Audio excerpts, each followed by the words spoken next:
5 major pieces to the life puzzle. We've covered 3 of them. Number 1 is philosophy. Number 2 is attitude. Number 3 is activity. Number 4, I'm sure you're ahead of me, results. Results is the name of the game.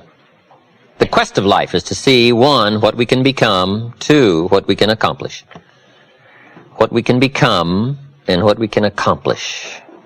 The key to life is to become skillful enough to do rewarding things with our life. Influence, productivity, activity, results, economic, social, personal, spiritual. But results is the name of the game. It's the reason for the seasons is in the fall to see what has come from the miracle of your hand and the seed and the soil and the seasons and the rain, the changes, to cope with it all and to see what you can make out of what's available. One of the most interesting ancient stories said, a master had 3 servants and he gave them talents. Talents is simply value. Philosophy is to determine value. And once you understand that you have value, the key is to see what you can do with it. And here was the commission that the master gave his 3 servants. He gave one 5 talents, the other one 2, and the third one 1 talent. And his commission was, see what you can do with these values. And that's what life is all about. See what you can do with your mind. See what you can do with your skills. See what you can do with your hands. See what you can do with your thinking, your possibilities, your capabilities. The key is to see what you can do with it all, because results is the name of the game. And he said, I'll be gone for a while, and when I return, we'll go over the results. Here's all life expects us to do: make measurable progress in reasonable time. Now, according to the story, the master evidently was gone reasonable time. We can't ask every 5 minutes, how are you doing now? Right? That's unreasonable. And we can't wait 5 years, that'd be too late. So that's what we call reasonable time to ask, how are you doing now? What progress have you made now in this long list of human values and experiences? So the master, having been gone evidently reasonable time, came back, got the 3 servants together and asked one of life's most important questions. How did you do? In the time that was gone, what progress did you make? What results did you show? He asked this servant who had 5 talents what happened, and that servant said, I turned 5 into 10. Those numbers, I think, are very important, 5 and 10. Do you think they have any significance? I think in higher learning they have very much significance. Now, in average learning, it probably doesn't matter. But in higher learning, we say it's very important to understand the numbers. Key life question: should we be expected to double our values in reasonable time? Answer: of course. Shouldn't we be expected to make progress? How many years do you want your child to spend in 4th grade? About 1. You say, well, if they're nice kids, would you give them 3 or 4 years? You say, no. You can't give your child 4 years to get through 4th grade. That's too much time to make such small progress. Now, wouldn't it be important to ask those same questions all of our life? See, we build those 1st grade desks so small so they won't fit at age 21. And shouldn't it be a reasonable question, what are you doing here? All this time has passed. So I think it's very important, according to the story, to go from 5 to 10 in reasonable time. Now, the master said in response to these numbers, good job, well done. And to this servant he said, what happened? That servant said, I turned 2 into 4. Now, would you find that significant, turning 2 into 4? I think it is. Key phrase: life is a numbers game. Part of life is a numbers game. How many books should you read to be adequately prepared to debate the major life issues in the next 10 years? Do you think it's important to come up with a pretty good reasonable number of books in a wide variety of subjects to be adequately prepared to debate the major life issues in the next 10 years? The answer is of course. Now, wouldn't it be important to know about what the number of those books are and what the wide range of major life topics are? This is very important stuff. This is not get-by stuff now. Right? You can get a crust of bread and a pair of shoes and stay out of the rain and do okay. But this is called higher learning for success and leadership and influence and skills that serve well for the future. So it's very important, numbers. How many pounds overweight should you be at age 50? Approximately. About none. Well, we may let you borrow 1 or 2, but 5 and we say, hey, 10 and we say, hey. 15 and we say, hold it. 20 and we turn on the red lights and the sirens.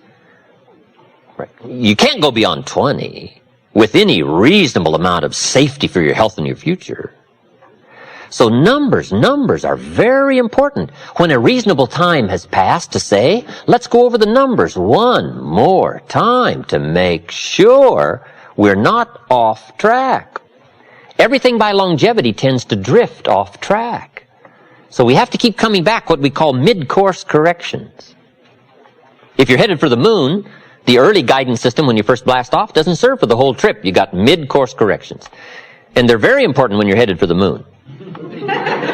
Right. Because you can miss Kansas City and hit St. Louis and you're all right, but you can't miss the moon, right? So, results being the name of the game, when reasonable time has passed, we have got to, among reason-thinking people, to check out your numbers. Okay? And whatever these numbers may represent in skills or learning or capacity or equities of mind, 5 to 10, 2 to 4. The master said to this servant, I gave you 1 talent. What happened? That servant said, I've still got the same talent. And the story said, the master lost his cool. Or something like that. We call that proper response to lack of results. We must show that the insidious is insidious. We must show how empty life can be without measurable progress. We must get right on the problems and the challenges, lest we yield too easy to the things that can leave our lives empty instead of full and leave us with pennies instead of fortune. We must have proper response to lack of results. Jesus said to his disciples one day, does that fig tree have any figs? Is that an important life question? Does the fig tree have any figs? That's such an important life question if it's a fig tree. His disciples said, no, sir, that tree doesn't have any figs. The story said Jesus lost his cool. One of the few times he lost his cool.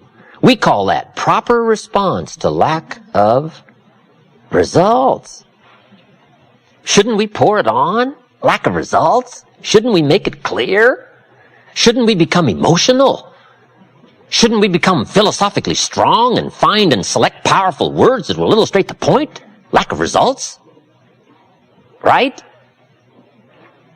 So, I guess the moral to the story is fig trees better have figs, especially when the maker of the fig tree comes by.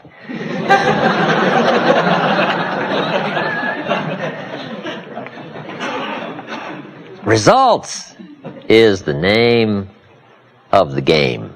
I'm teaching kids now how to be rich by age 40. If you live in America, with banks and capital and money and churches and sermons and libraries and books and teaching and training and classes and rallies and inspiration, shouldn't you be rich by age 40? If you're not, isn't something wrong? The word isn't right, the word's wrong. Something's wrong. Now, there's nothing wrong with the country, and there's nothing wrong with the community, and there's nothing wrong with the library and the books, and there's nothing wrong with the churches and the sermons, and there's nothing wrong with the school and the teachers, and there's nothing wrong with what's happening. And there's nothing wrong with you, but there's something wrong with your philosophy. Somebody sold you the wrong plan. Wow, it's easy to buy the wrong plan, buy the wrong philosophy, and make errors in judgment that compound into pennies instead of treasure. So, one of the major reasons for looking at results is to see what might be wrong with activity. Maybe it's activity that's producing poor results. Now, a lot of people are working hard, but they're not making much progress. Here's what we teach in leadership skills. Don't mistake movement for achievement. Boy, it's easy to get faked out by being busy. The key is not just being busy. The key is doing what? It's easy to be busy and be making figure eights instead of much progress. So, we look at results to see if there may be some difficulty with activity. Here's where we may need to go to work. Activity. Because it takes activity to bring enterprise into being. There's a whole study here on activity. Activity is like birth pains. Disciplined activity is like birth pains. Now, I'm short on experience here, but I'm sure the mothers in the room would tell us, it ain't easy. But see, it wasn't meant to be easy. Values were meant to be costly. The only way we can appreciate a value is by its cost. If it doesn't cost much, we probably wouldn't call it valuable. True winning is a great worth. But the price is to play with all your heart and mind. And perhaps do some losing sometimes so that when you do win, boy, the worth and the value of the winning now becomes a high appreciation. Simply because now we understand both sides of this equation, price and promise. So we take a look at activity, and as we look at results, maybe something's wrong with attitude. Maybe it's how we feel. Maybe we've been nudged off course by influence into how we think about society and how we think about taxes and government and how we think about churches and sermons and people and schooling and learning and classes and worth and value and community and ideology. Our feelings about all that. Then if the results aren't there, one of the major places to look is philosophy. Where have I missed in the refinement of my thinking? Because my thinking has brought me here. Maybe I need some changes in my thoughts, my thinking, the books, the classes, the lessons, the studies, the decision-making, errors in judgment. If I went back and corrected some errors in judgment, do you think that would affect the next 3 years? The answer is, of course. The new equity would be astounding. The new treasure would be exciting simply by making some corrections in philosophy. So we take a great deal of time to look at results, to check errors here, and errors here. All right, here's number 5, and I'm sure you've guessed already what number 5 is. Lifestyle. Lifestyle is simply how you choose to live, how you design your life. It's key to understand, some people have learned to earn well, but they haven't learned to live well. The man studied economics, but he didn't study lifestyle. Or he's got the money now, but he doesn't have the joy. Here's what lifestyle is. Figuring ways to live uniquely. And it's a study, it's a practice, it's an art. It's as much of a skill as economics, learning to live well. Finding ways to bring joy, pleasure, excitement, appreciation, and awareness of how unique life can be. It's a study, it's a practice. It doesn't come by accident. Happiness is not an accident, it's an art. Lifestyle is not an amount. Culture is not an amount. Sophistication is not an account. Sophistication is a practice. It's an art. And anybody who wishes can engage in the art of sophistication.